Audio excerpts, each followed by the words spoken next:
할렐루야. 오늘 수요 예배 시간에 나오신 여러분 주님 이름으로 축복하고 환영합니다. 오늘 하나님께서 은혜 가운데 여러분들을 덮어주셔서 주의 성령이 내게 임하셨으니 이는 가난한 자에게 복음을 전하게 하시려고 내게 기름을 부으시고 나를 보내사 포로된 자에게 자유를, 눈먼 자를 다시 보게 하며 눌린 자를 자유롭게 하고 주님의 은혜의 해를 전파하게 하려 하심이라. 하나님의 성령께서 우리에게 임하시면 가난한 자에게 복음을 전하게 되게 되는 것입니다. 가난한 자에게 복음이 뭡니까?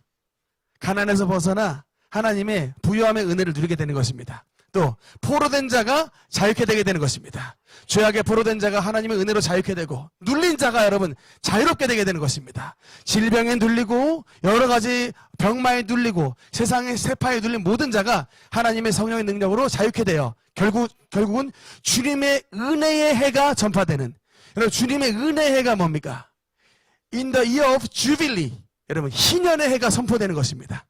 구약시대에 여러분 50년마다 한 번씩 희년이 돌아오는데, 희년에 딱 되는 은혜는 뭐냐면 그러니까 팔려갔던, 잃어버렸던 땅들이 다시금 되찾아지고, 저기 종살이 갔던 우리 누이, 종살이 갔던 우리 동생, 오빠가 다시금 다 자유인으로 돌아오게 되는, 그게 바로 여러분 희년인데, 그 in the year of Jubilee, 그 주님의 그 은혜가, 희년의 은혜가 하나님의 성령의 기름 부으심의 은혜로 말미암아 저와 여러분의 삶 가운데 부어 주시겠다. 이것이 바로 하나님의 약속인 것을 믿으시기 바랍니다.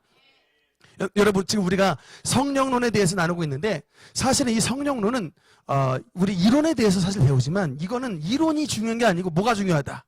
그것을, 약속을 체험하는 게 가장 중요한 거예요. 그러니까 방언에 대해서 많이 배우는 게 중요한 게 아니고, 방언 기도를 할 수 있는 거. 그러니까 이게 실행의 능력. 이런 하나님의 말씀을 배움으로 여러분의 삶 가운데 실행이 나타나고 실천의 역사가 나타나는 귀한 은혜가 여러분의 심령 가운데 나타나게 되시기를 주님 이름으로 축원합니다. 오늘은 이제 성령론 12번째 시간.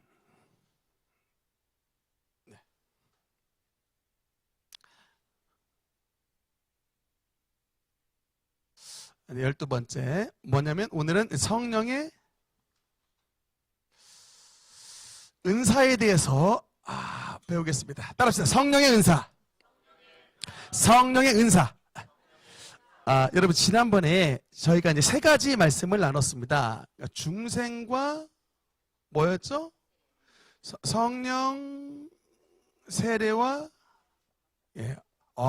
모범생이 있으신 것 같아요.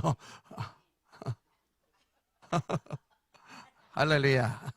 네, 이 중생과 성령 세례와 성령 충만, 이 용어들에 대해서 배웠는데, 일단 우리가 우리의 삶 가운데 구원이 들어오는 시기가 어느 때라 그랬어요? 구원이 딱 들어오는 시기, 중생이라 그랬죠. 중생. 그러니까 그래서 하나님이 안 믿어졌던 내가 주님이 믿어지는 순간, 그게 바로 이제 중생입니다. 거듭나는 거예요. 그러니까 이 거듭남의 은혜를 입기 전에, 전의 상태는 뭐예요? 뭐라 그랬죠? 자연인. 그래서 그냥 육으로 태어난 인간, 그냥 그 육 자체 인간이 자연인인데, 이 중생은 뭐냐면 자연인에서 성령이 우리 속에 내주하시게 돼서 다시 한번 태어나는, born again, 다시금 태어나는 인생이 되게 되는 것이 바로 중생의 은혜다 라는 것입니다. 근데 이제 그래서 이게 중생의 중요한 포인트는 뭐냐면, 그러니까 신분이 변화가 된 거예요. 신분이 변화된 겁니다. 영적으로도 이제 우리 영이 죽었던 사람, 즉 이제 우리의 영의 처소에 귀신이 거하고 그야말로 사탄이 날뛰는 그런 심령이 됐었던 사람이 중생의 은혜를 받으면 우리의 영에 누구를 보신다? 하나님의 성령을 보시게 돼서 이제는 거듭난 사람이 됐기 때문에 영으로 난 사람이다 라고 이제 말을 하는데, 이게 신분이 변화가 돼서 하나님의 아들, 주님의 은혜를 누리게 되는 신분의 변화가 나타나게 됐는데, 중요한 건 뭐냐면 중생으로 끝나지 않고 성령 세례가 필요하고, 성령 세례가 필요한 이유가 뭐예요? 그 능력에 하나님의 새로워진 신분을 나타낼 수 있는 능력은 하나님의 성령의 세례, 성령의 강림하심을 통해 그 능력을 증명할 수 있는 삶을 살아간다. 그러니까 여러분 오늘날의 대부분 기독교인들이, 특히 문제가 뭐냐면 장로교, 우리 프레스비테리안 이 소속된 사람들은 어디에 많이 머무르냐? 여기에 많이 그냥 머물러요. 은혜를 받은 것으로 그냥 하나님을 믿는 것으로서 머문다. 근데 여러분 성경에 보니까 이미 여러분 사복음서의 제자들이 예수님을 믿었다니까요. 다 씻음을 받은 사람들인데 그 사람들이 성령의 충만함을 못 받은 결과가 뭐냐면 예수님이 십자가에 못 박혀 돌아가셨을 때 다 도망갔어요. 예수님을 안 믿은 게 아니라니까. 예수님을 믿었어요. 주님을 믿었는데 그들에게 성령의 능력이 없으니까 예수님의 제자로서 신분을 나타낼 수 있는 이런 에너지가 그들에게 없는 거예요. 그러니까 에너지가 그들에게 없으므로 이제 신분의 변화를 나타낼 수 있는 능력이 나타나지 않았는데 어느 때에 사도행전 2장에 성령의 세례를 받고 나니까 그 겁쟁이 베드로가 어떻게 됐습니까? 마가의 다락방 문을 팍 차고 나와서 온 성도 앞에서 말씀을 전하니 3,000명의 성도가 하나님의 말씀을 듣고 주님 앞으로 돌아와서 정말 예수님께서 원래 그의 이름이 시몬이었는데 베드로라고 바꿔주신 페트로스, 즉 기초 반석이 되는 모든 교회의 초석을 놓는 그런 그 사명을 감당하게 되었다. 그래서 여러분 이 중생은 뭐냐면 신분이 변화인데 성령 세례는 뭐냐면 그 신분의 변화를 나타낼 수 있는 하나님의 능력입니다. 근데 성령의 충만함은 왜 필요하냐? 성령 세례는 단회적 사건이에요. 성령의 세례를 여러분 세례식 막 2번 받고 3번 받고 하는 파 없죠? 또 이것을 주장했던 파가 또 재세례파라는 게 또 있어요. 아나베프티즘이라 해가지고 또 받아야 된다고 막 좀 그거는 이제 약간 좀 우리랑은 좀 결이 다른 쪽이고요. 어쨌든 세례는 한 번입니다. 일평생. 근데 이제 일평생 성령 세례는 한 번이지만 이렇게 한 번 받은 성령 세례를 평생 유지하기가 어렵기 때문에 하나님께서 우리에게 또 뭘 받으라고 하냐면 성령의 충만함을 받으라. 이것은 이제 시제가 뭐냐면 현재 진행형으로 돼 있어요. 원어에. 그래서 항상 우리가 한 번 받은 성령의 세례를 그냥 그것으로 끝나는 것이 아니라 언제든지 술 취하지 말라 이는 방탕한 것이니 성령의 충만함을 받으라 라고 했을 때에 이게 현재 진행형 시제로 되어 있기 때문에 항상 하나님의 성령의 등불을 꺼뜨리지 않는 성령의 이 등불을 유지하는 사람이 되어라 라고 말씀하고 있는 것입니다. 지난번에 그래서 이게 성령의 충만함이 나타나는 상태를 2가지라고 말씀드렸죠. 구구법칙 말씀드렸죠. 첫 번째 뭡니까? 9가지 은사와 9가지 열매. 이게 나타내는 구구법칙 말씀드렸잖아요. 그래서 9가지 은사와 9가지 열매가 우리의 삶 가운데 나타나는 상태를 이제 성령의 충만함이라고 한다. 이 2가지가 다 중요한 거예요. 그러니까 신앙생활에 여러분 한쪽 날개로 날 수가 없습니다. 좌익, 이 날개 익자예요. 우익 이렇게 얘기인데 사실은 좌익 우익하지만 사실은 새가 아무리 여러분 오른쪽 날개가 큰다 해도 이 오른쪽 날개짓으로는 못 날아요. 양쪽 날개를 퍼덕여야 2 날개를 퍼덕여야 하늘 향해 날아갈 수 있듯이 이게 9가지 은사와 9가지 열매는 뭐가 중요하냐라고 물어보면 2 다 중요합니다 라고 얘기해야 되는 거예요. 하나는 좌측 날개, 하나는 우측 날개예요.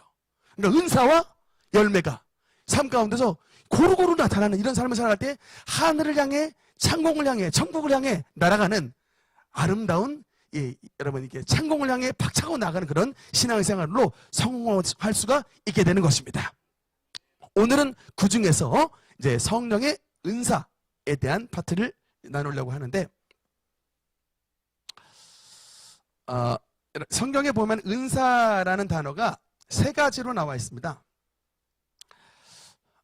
은사, 우리말로는 은사인데 첫 번째로는 카리스마타라는 단어가 있고 2 번째는 디아코니아 라는 단어가 있고 3 번째는 에네르게마타라는 단어가 있습니다. 여러분 오늘 말씀에 보면요 고린도전서 12장 4절 네, 여러분 4절 끄트머리에 있는 4절 먼저 읽겠습니다. 시작.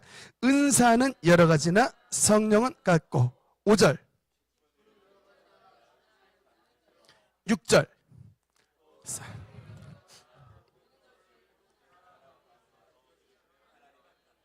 아멘. 여러분 이 단어가 지금 4절에 나오는 은사는 여러 가지나 주는 같으며 5절에 보면 직분은 여러 가지나 주는 같으며 6번째는 사역은 여러 가지나 모든 것을 모든 사람 가운데서 이루시는 하나님은 같으니 라는 말씀이 나오죠. 이게 여러분 그러니까 은사를 나타내는 단어가 3가지예요. 첫 번째 카리스마타, 두 번째 디아코니아, 세 번째 에네르게마타라는 뜻인데 이게 카리스마가 여기서 나왔어요.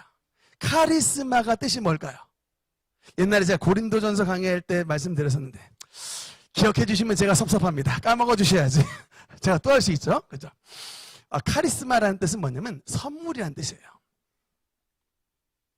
그래서 일단 은사는 누구의 선물이다. 저와 여러분이 도 닦는다고 받는 게 아니고요. 그냥 열심히 그냥 뭐 자세 막 이렇게 해가지고 수련하고 막 뭐 고행한다고 해서 그게 받는 게 아니고 일단은 모든 은사의 출처는 하나님으로부터 내려온 선물이란 뜻입니다. 하나님의 선물. 두 번째 디아코니아. 여러분 디아코니아 이게 뜻이 뭐냐면 섬김 이 뜻이 섬김. 집사라는 단어 들어보셨습니까 여러분? 집사. 그게 원어로 디아코노스예요. 디아코노스. 노젓는 자라는 뜻인데 그래서 여러분 우리가 막 은사 받으면 막 왠지 그냥 좀 위에 올라가는 이런 생각을 하시는 분이 있을지 모르겠는데 정반대예요. 솔브의 영이에요. 배에 노를 젓다가 디아코노스의 의미인데 그래서 우리 주님의 선장이세요. 배에서 고! 주님께서 진격! 아까 이제 탁 손가락 하시면 그 아래에서 여러분 배 밑에 서 있는 여러분 그 디아코노스 여러분 옛날 고대 세계에 굉장히 낮은 천민들이라니까요. 죄송합니다. 겁나게 열심히 노져와야 돼. 죽어라고 그냥 막 입에 거품 물게 막 열심히 노져서 그래야 전군 막 출정한다고요. 근데 그 역할을 했던 게 디아코노스인데 거기서 나왔던 단어가 디아코니아라는 뜻입니다. 그래서 일단 은사는 뭐다? 하나님 앞에 주님을 섬기는 거예요. 열심히 주님을 설브 주님의 뜻을 봉사하고 받들고 섬기는 것이 바로 은사의 뜻. 그다음에 세 번째 에네르게마타. 옛날에 드래곤볼 보신 분 드래곤볼 에네르기파 하는 거 죄송합니다. 이거 40대가 넘어야 봤나 봐요. 제가 초등학교 때 봤던 건데 에네르기 이게 에너지예요. 에너지. 에네르게마타가 에너지의 어원입니다. 그래서 이거 뭐냐면 힘, 능력, 힘 이런 뜻이에요. 그래서 사역은 여러 가지나 라고 말씀이 나오는 이 사역이 에네르게마타는 뭐냐면 기본적으로 이게 힘이 있어야 되는 거예요. 그러니까 뭐냐면 그래서 은사는 능력의 영이에요. 여러분 이게 목사님들 보거나 사역자들 봤을 때 에너지가 좀 있으신 분이 계시고 또 반대로 에너지가 좀 없으신 분이 뭔가 좀 딸려 보인다라는 그런 느낌을 받을 때가 있죠. 그러면 뭘 받아야 되냐면 주님의 에네르게마타의 이 사역의 영을 받아야 되는 거예요. 그 사역의 영이 임하시면 이 일들을 감당하게 되는 거예요. 그러니까 여러분 성령의 은사는 하나님의 에너지예요. 그리고 또 이게 막 이제 하나님을 잘 섬길 수 있는 섬김의 영을 주십니다. 그리고 하나님의 선물이므로 하나님 앞에 언제라도 감사하고 주님을 받드는 그런 삶을 살아가게 되게 되는 것입니다. 그래서 이런 세 가지 카리스마타, 디아코니아, 에네르게마타 이것이 바로 이제 은사의 뜻으로 이해를 하시면 되겠습니까? 아멘. 네. 수요일 정도 되니까 이렇게 말하고 넘어갑니다. 근데 주일 날에는 이런 것 좀 너무 힘들어 하시니까 잘 안 하고요. 수요일 예배 참석하시면 조금 배울 수 있습니다. 두 번째, 은사의 목적 한번 보겠습니다. 여러분 7절 말씀. 6절 7절 한번 같이 읽겠습니다. 시작. 또 사역은 여러 가지나 모든 사람 가운데서 이루시는 하나님은 같으니 각 사람에게 성령을 나타내시면 아멘. 은사의 목적. 참 제가 이 장로교 목사다 보니까 좀 어려움이 있는 게 뭐냐면 유튜브를 잘 참고를 좀 많이 하는데 이게 좀 은사에 대해서 알레르기 반응이 있으신 분들이 많아요. 이 장로교 목사님 가운데. 그냥 전 그래요. 체험을 만약에 못 하셨다 그러면 그냥 열린 마음으로 좀 두시면 좋겠는데 모르겠습니다. 시기심인지 하여튼 뭐 때문에 그러시는지 모르는데 마치 그냥 땅콩 알러지 있는 사람이 땅콩 보면은 그냥 넌더리를 떨듯이 복숭아 알러지 있는 사람이 복숭아 보면 막 넌더리 떨듯이 그냥 무슨 뭐 은사 알러지가 있는 사람처럼 은사 얘기만 나오면 그냥 갑자기 흥분하면서 막 정신을 못 차리는, 그러니까 평상시 괜찮다가 그런 분들이 계시다니까요. 진짜 계세요. 문제는 뭐냐면 그런 분들이 만약에 사역자가 되잖아요. 그러면 그런 분들에게 있는 양들은 이제는 은사의 세계는 문이 닫히는 거예요. 탁 그냥 가까이 가려 그러면 문 닫아버려요. 그러니까 이게 문제라니까요. 그러니까 여러분이 사역자들은 특히 그래서 체험을 많이 하셔야 된다고. 저는 질문하고 싶습니다. 만약에 은사가 쓸모가 없었더라면 주님께서 고린도전서 12장을 남겨놓으셨겠는가? 라고 질문하는 거예요. 우리 외우잖아요. 모든 성경은 하나님의 감동으로 된 것으로 교훈과 책망과 바르게 함과 의로 교육하기에 유익하니, 여러분 말씀드렸죠? 7절에 각 사람에게 성령을 나타내시면 뭐하게 하심이라? 유익하게 하심이라 하는데 왜 성령의 은사를 무익한 것으로 사단의 역사 같은 어떤 뭐 미혹의 영이라는 둥 막 이렇게 막 얘기를 하는 얘기입니다. 그래서 참 그런 것들이 그래서 참 여러분께서 이런 것들에 대한 좀 제대로 된 그 영적인 정보를 좀 잘 아셔야 이런 미혹된 말들에 흔들리지 않게 된다는 것을 여러분께 말씀을 드리면서, 그래서 유익하게 된다. 은사의 목적. 첫 번째, 뭐에 유익하냐면 일단 교회에 유익해요. 교회.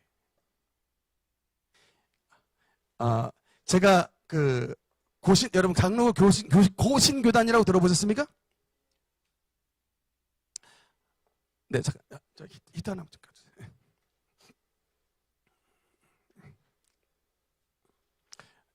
서 있으면 열기가 막 익어가지고 앉아 계시는 분하고 더위가 달라요. 완전 이렇게 옵니다. 저 원래 저 하나 놔두세요. 예. 예. 고신교단에 좀 안타까운 점이 뭐냐면 참 말씀도 충만하고 여러모로 좋은데 성령의 은사에 대해서 좀 이렇게 열려있지 못한 교회들이 많아요. 저는 또 열려있지 못한 교회에서 그래서 막 방언 받았다 그러면 목사님이 앞장서가지고 막 방언 못하게 하고 막 새벽기도 때 방언하면 갑자기 그냥 등짝 누가 때리고 와요. 그냥 탁 때리고 가. 보면 담임 목사님 새벽기도 방언한다고 그냥 담임 목사님 등짝 때리고 나가시는 그런 교회에서 신앙생활을 했었습니다. 근데 그때 당시에 우리 청년들이 이제 원로 목사님이 덕운동에 계실 적에 저희 보훈교회 청년부에 있었던 형님이 그 원로 목사님을 1사단의 군부대의 그 군사역 집회에서 만나게 돼가지고 거기서 그냥 너무 은혜를 받아버린 바람에 제대하고서 원로 목사님이 집에 찾아가서 그래서 그 재단 목사님 집하고 보훈교회 형제들하고 이렇게 미팅이 되게 됐던 것이에요. 근데 그 이후에 청년들이 제가 봤을 때 한 50명 이상의 청년들이 목사님 집에서 방문했는데 그러고 나서 교회에 마가의 다락방에 임했던 성령의 불이 떨어졌습니다. 진짜. 성령의 불이 떨어졌던 제일 먼저 알았던 게 뭐냐면 교회 바로 옆에 있었던 점집이 알아채더라고요. 교회 입구에 바로 왼쪽 편에 이게 뭐 절 마크 있잖아요. 그 점집이 바로 있었는데 아니 교회 입구에 오른쪽에는 여관이 있고 정면에는 교회가 있고 왼쪽 편에는 점집이 있는 그런 참 희한한 구도에 있었던 교회인데 그렇게 나가라고 할 때는 안 나가더니 교회 청년들이 성령의 불을 받고 오니까 이 귀신덩이가 제일 먼저 깨닫고 도망갔어요. 없어졌습니다. 어느 날. 그래서 정말 그때 교회에 막 성령의 불이 떨어져가지고 엄청난 기적들이 나타났어요.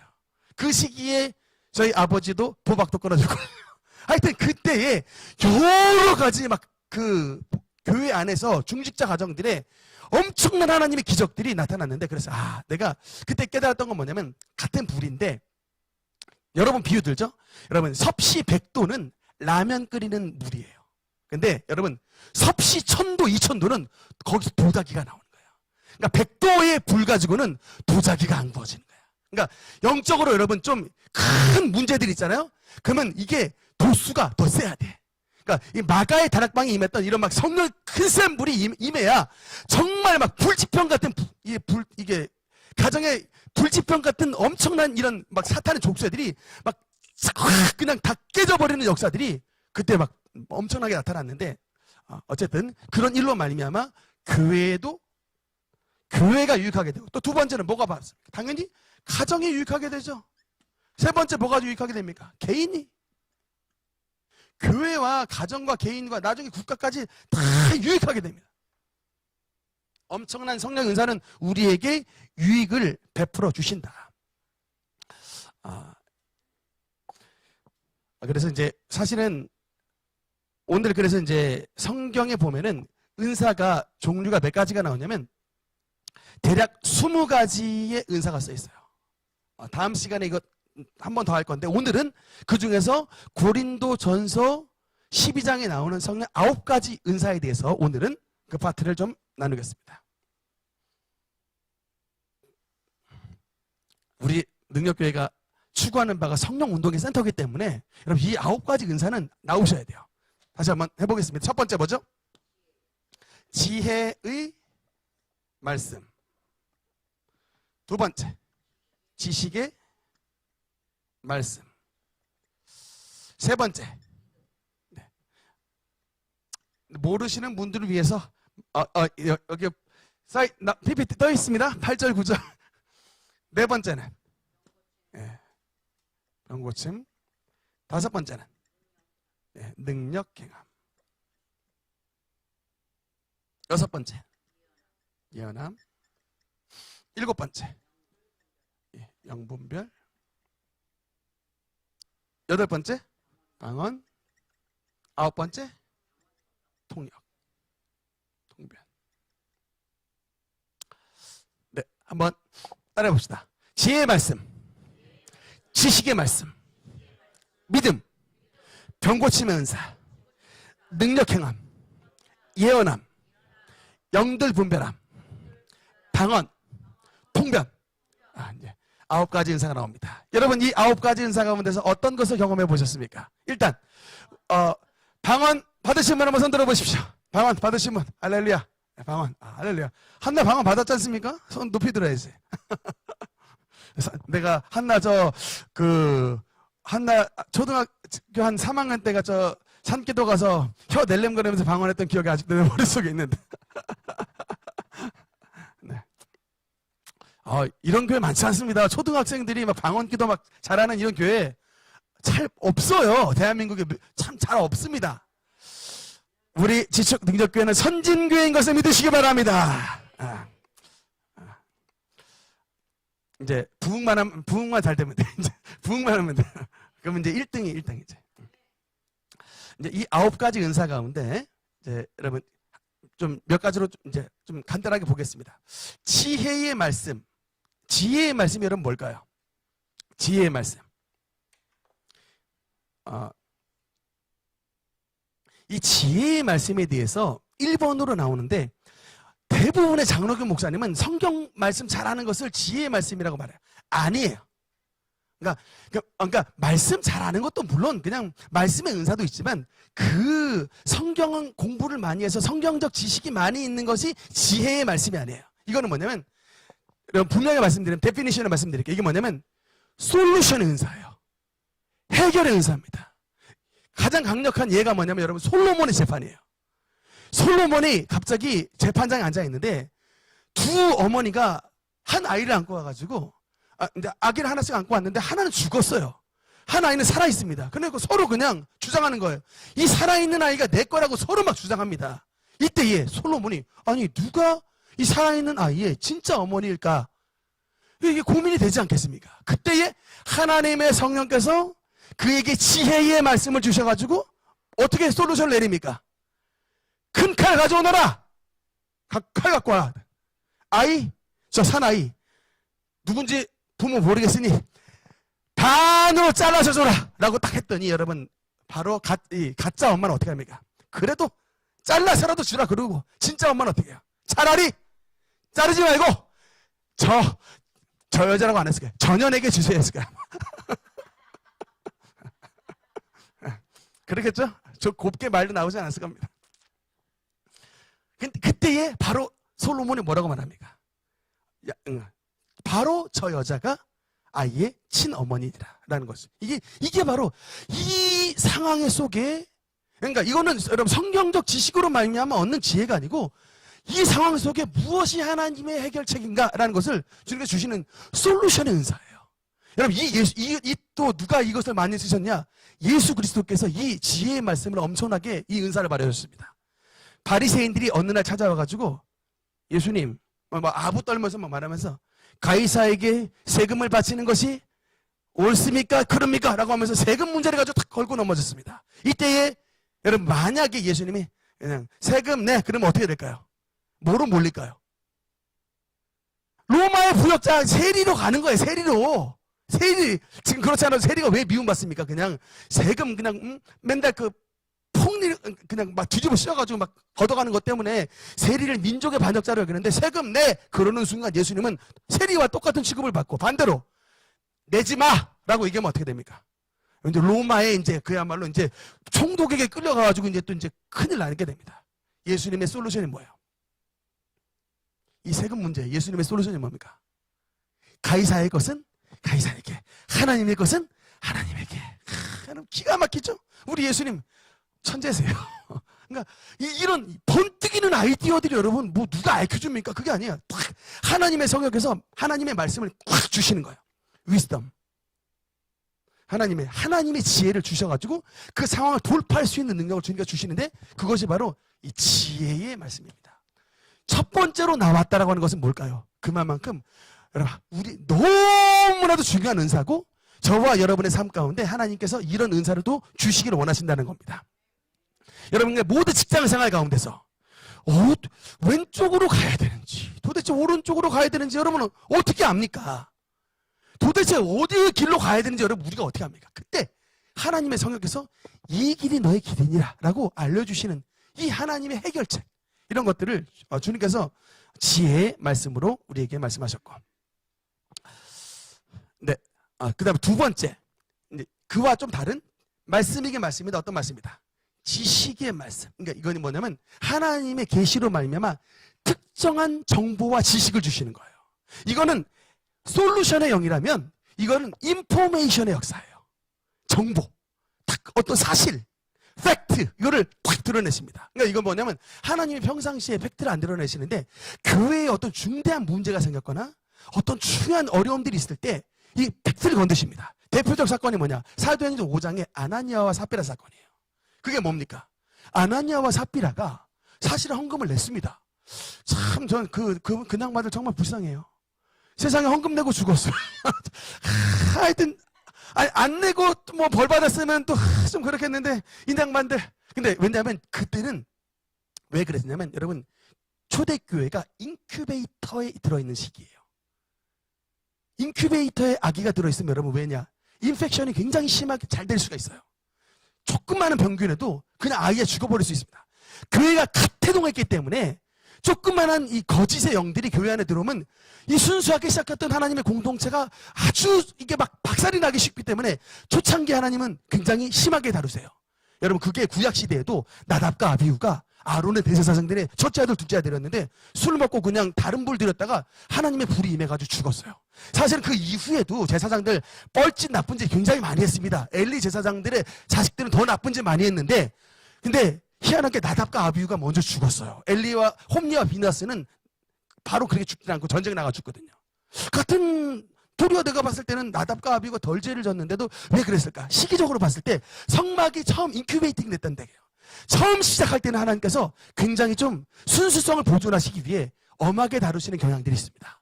어쨌든 아나니아와 삽비라도 초대교회 시대 때 하나님 앞에 헌금을 드리긴 했는데 거짓말을 했죠.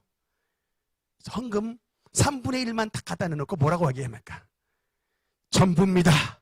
근데 이게 왜냐면 바나바가 바로 그 앞에 자기가 가진 헌금을 전부를 드림으로 이름이 바꿔졌어요. 원래 그의 이름은 요셉인데 너무 사도들이 그의 헌신을 기쁘게 받고 그의 모든 삶을 그냥 다 주님 앞에 드렸기 때문에 닉네임이 자기의 본명이 됐다니까. 바나바, 이게 그의 닉네임이에요. 위로의 아들. 그러니까 근데 이게 그 모습을 봤던 아나니아가 야, 나도 조금 저 이름 좀 바꿔주실 수 없겠는가 하면서, 근데 또 돈을 또 다 내려니 한편으로는 또 아깝고, 안 내자니 또 교회에서 뭔가 면도 안 쓰고, 그래서 머리를 좀 쓰자 해가지고 그냥 절반 이하로 딱 해서 베드로에 딱 갖다 댔는데, 베드로에게 딱 낸 순간 하나님의 지식의 말씀이 영이 임하셔서 너 이것 어찌하여 네가 마음속에 사탄이 가득하여 성령을 속이고 하나님 앞에 죄를 짓느냐. 그의 부인 삽비라는 한 번 기회를 줬습니다. 여러분, 이 기회를 줄 때 잘 잡아야 된다니까요. 베드로가 분명히 기회 줬어요. 이것이 전부냐. 이때 죄송합니다 했으면 안 죽었다니까요. 죄송합니다 했으면 안 죽었는데 끝까지 인생들이 어떤 경향이 있냐면 이게 그냥 못 믿어도 못 먹어도 꼬, 이런 희한한 경향들이 있다니까. 못 먹어도 꼬 같은 그 시기 때 하나님이 주신 한 번의 기회 때 이것이 전부냐라고 물어봤으면 잘못했습니다 했으면 살았을 텐데, 전부입니다 했다가 지금 막 네 남편을 땅에다 묻고 오는 사람들이 성전 앞에 당도했으니 너도 그 옆에 들어가리라 하잖아요. 무섭습니다. 근데 여러분, 그게 바로 베드로가 그냥 머리가 좋아서 그런 게 아니고 하나님의 지식을 순간적으로 깨닫게 하셔가지고 이런 사건들을 이렇게 드러내시는 거예요. 교회의 때로는 순수성을 좀 주장하시기 위해서, 지키시기 위해서 이런 하나님께서 초자연적인 계시로 주시는 것들이 있습니다. 제가 군대에 있을 때 예전에 주일 때 설교 말씀드렸습니다만 교회에 헌금이 없어졌습니다. 군인에게 그 당시에 제 월급이 3만 원이 안 됐어요. 한 달 월급이 2만 몇천 원 정도 됐던 것 같은데 30만 원이 없어졌다. 그러니까 11조를 내면요 2천 원 내는 거예요. 말하자면 주님 11조 갖고 왔습니다. 2천 원. 많이 내봐야 3천 원 11조예요. 근데 그 2천 원, 3천 원 11조를 내는 그게 모여가지고 30만 원이 모였는데 그게 도난을 당했습니다. 부대가 발칵 뒤집어지고 하나님 앞에, 제가 그 당시에 이제 군정병이었는데 이제 인수받았던 군정병이었는데, 제가 그 당시에 저를 무지하게 오래 괴롭혔던 2명의 선임병이 있었는데 단 한 번도 하나님 앞에 저를 괴롭혔던 선임병 벌 받게 해달라고 기도한 적이 없어요. 그렇게 두들겨 맞고 막 모욕을 당하고 막 온갖 진짜 막 개새끼 소새끼 온갖 욕삼질을 당하고 들었어도 한 번도 하나님 앞에 어큐즈한 적이 없습니다. 그냥 참았어요. 근데 마음속에 의분이 일었습니다. 헌금을 잃어버렸는데 의분이 일어가지고 어큐즈를 하나님께 했습니다. 주님, 이 하나님의 성전에 들어와 주님의 헌금을 훔쳐간 이 망령된 인간 누군지 모르겠으나 주님 고발합니다. 그를 주님께서 징벌해 주시되 그의 발목, 교회의 성전에 들어와서 헌금을 훔쳐간 그의 발목을 분지러뜨려 주시되 그의 오른쪽 발목을 분지러 주옵소서. 주님, 일주일 작정기도 들어갑니다. 작정기도 있어요. 제가 남의 다리를 분지러뜨리는 작정기도를 하지 않는데 하나님의 성전이 모욕을 당한 거예요. 이 군대 안에서. 주님의 집인데 어디 교회 안에 들어와가지고 그 피 같은 하나님의 사람의 돈이었으면 재수없다 그냥 이러고 말해버렸을 텐데, 아버지의 돈을 잃어버렸는데 제가 군종에 딱 들어간 순간 하나님 아버지의 돈을 잃어버렸는데 이게 막 의로운 분노가 막 일어나가지고 한 번도 제가 고발한 적이 없는 그 기도를 주님 앞에 드렸는데 응답해 주셨습니다. 응답해 주셨어요. 일주일 지나고 딱 다음날 월요일 아침에 우리 정준교 목사님도 그 현장을 봤다니까요. 제가 얘기했어요. 우리 군대 동기였기 때문에 우리 2달 고참이었기 때문에 제가 딱 얘기했어요. 우리 헌금 같이 교회에서 알잖아요. 헌금 잃어버린 거 봤는데, 정준교 병장님, 내가 지금 기도하고 있는데 교회에 들어와서 헌금 훔쳐간 인간의 하나님 다리 몽댕이를 분지러뜨려 주시되 그 인간이 우연하게 일어난 게 아니라 오른쪽 다리를 반드시 분지러뜨려 달라고 내가 기도하고 있으니 일주일 있다가 결과를 보십시다 라고 하면서 내가 얘기를 했어요.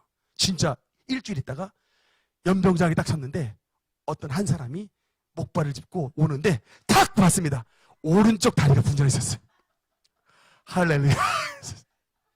제가 진짜 굉장히 놀랐습니다. 그래서 뭐냐면 그러니까 여러분 기도에 이것은 제가 한편으로는 감사했고 한편으로는 두려웠어요.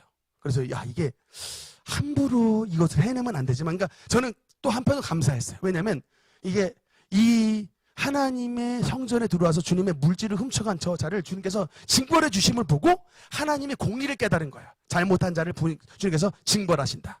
그러나 또 한편으로 뭐가 더 두려웠냐면 함부로 칼을 빼서는 안 되는구나.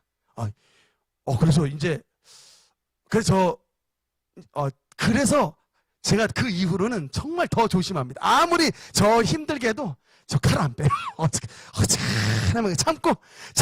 참고 또 참는데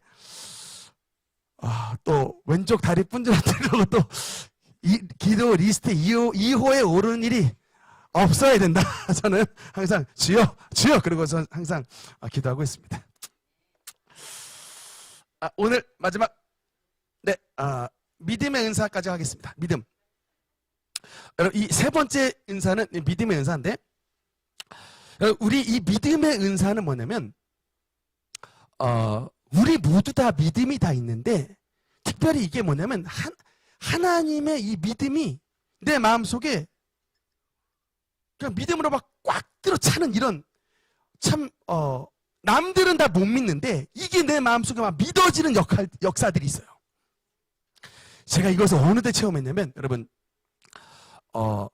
제가 2003년도 오살리 기도원에 군종병 있을 때 군종 집회에 참여했던 적이 있는데, 제가 오살리 기도원에 당시에 이제 뭐 신일순 대장부터 해가지고 전군 막 포스타 막 이런 사람들이 막 군대 집회에 막 와가지고 엄청나게 사람들이 많이 몰려 있었어요. 한 15,000명 정도 모였던 것 같은데, 사람이 너무 많다 보니까 저 상병이었습니다. 그래가지고 그냥 거의 뭐 꼴찌 그 맨 뒷자리에 이렇게 앉아 있는데, 조은기 목사님이 말씀을 전하시겠다고 딱 앞에 딱 섰는데 정말 신기한 체험을 했어요. 제가 난생 처음 그때 조은기 목사님 처음 뵀는데, 그 목사님의 말씀을 딱 시작하는데 그 강대상에서부터 물결이 나오는데 저까지 와요.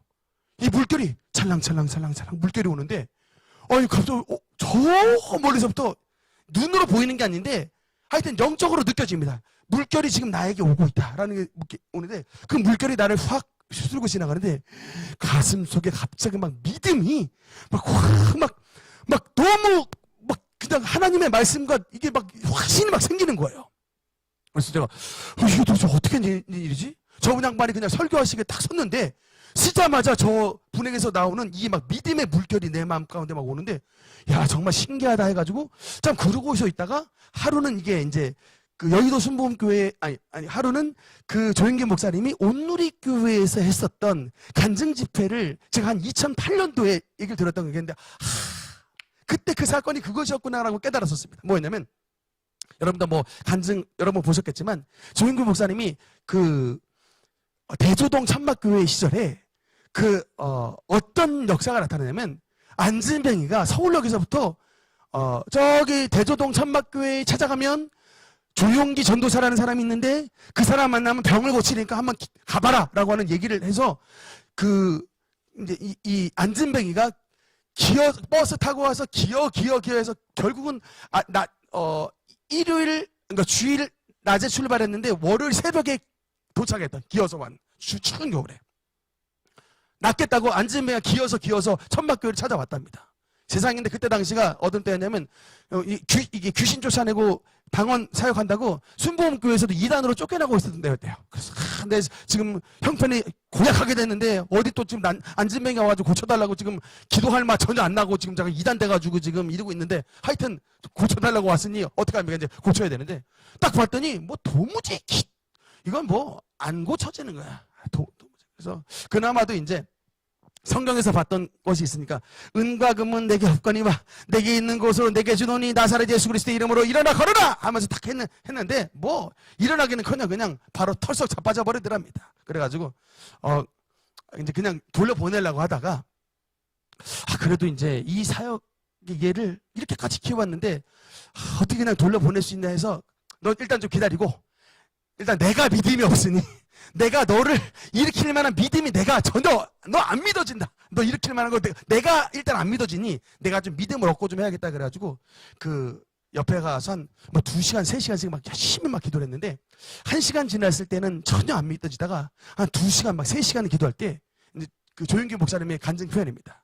하나님의 믿음이 임하는데 하나님의 믿음이 순간적으로 임하는 순간 어떤 마음 역사가 나타나면 내가 지금 일어나서 내 손가락으로 지구를 밀면 지구가 움직일 것 같은 이런 강력한 믿음이 나더래요. 하여튼 그렇게 표현하더라고요.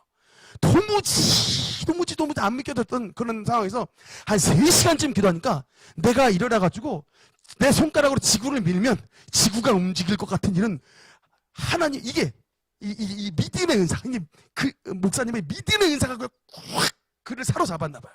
그래가지고 그냥 다리가 막 이제 이렇게 꼬부려졌는데 그냥 그 위에 그냥 확 눌러버렸대요. 그러니까 다리가 막 그냥 이게 덜렁덜렁 매달리니까 막 목사가 아니 전도사가 사람 잡네. 막 그래서 막 그냥 안전뱅이가 막 소리 지르고 있는데 그냥 그러고서 이걸 들고서 그냥 던져버렸답니다. 뒤로 그냥 던져버렸는데 그리고 바로 분명히 땅에 탁 떨어질 것 같으니까 그냥 못 보고 그냥 뒤로 싹 돌아버렸대요. 그거 못 보고 탁 돌았는데 그때 몇 명의 청년들이 있었는데 갑자기 청년들이 막 박수를 치고 막 고함을 치고 그래서 이게 무슨 일인가 해서 놀래가지고 뒤를 돌아봤더니 그 땅에 꼬꾸라질 걸로 생각했던 그 안즈맹이 아이가 그 천막교회를 막 빙글빙글 돌면서 나 예수님으로 말미암아 다리가 나왔습니다. 안즈맹에서 일어났습니다. 그래가지고 그 현장에 몇 명의 청년들이 사람들이 있었대요. 그래가지고 그놈아가 그 이제 아이였는데 그놈아가 온 그 대전동 동네 다니면서 나 안즈맹이었는데 저 전도사 기도로 말미암아 내가 이렇게 그냥 낫게 됐다 그래가지고 사도행전 그야말로 3장에 나와 있는 미문가에 앉아 있는 그 안즈맹의 기적이 그대로 재현이 돼서 천막교회가 그 이후로 그냥 제가 전에 한번 사진 보여드렸죠. 완전히 그냥 입추의 여지가 없이 사람들이 둘러찼는데 제가 어떤 면에서 주목을 했냐면 조인규 목사님 설교하실 때 저 15,000명 모였을 때 맨 뒤에 있었는데 그분이 설교하실 때 강대상에 탁 섰더니 저 맨 끝에 있는 나에게 믿음의 물결이 물려져 오더라고요. 야, 그래서 책을 보니 내가 주로 하나님의 능력을 행하는 원리가 바로 이 믿음의 원리입니다 라고 말씀을 하시더라고요. 그러니까 여러분께도 말씀드리고 싶습니다. 여러분, 그러니까 이 성령 9가지 은사 가운데 오늘 3번째 이 믿음의 은사는 우리가 여러분, 그러니까 병이 나아야 되는데 여러분 막 낫게 기도하고 막 자식 막 대학 합격해야 되는데 막 여러 가지 또 뭐 취업해야 되는데 여러 문제들이 있잖아요. 그런 문제들이 이 믿음의 은사를 가진 분들에게는 이게 진짜 막 믿어지는 순간이 오는 거예요. 딱 믿어지고 그것을 선포하면 그것이 하나님의 역사로 나타나게 되는 놀라운 기름 부으심의 성령의 약속이 여러분 바로 3번째 믿음의 은사인 것입니다. 오늘은 여기까지 말씀드린 다음 시간에 이어서 4번째 병고침 은사부터 하겠습니다. 기도하시겠습니다.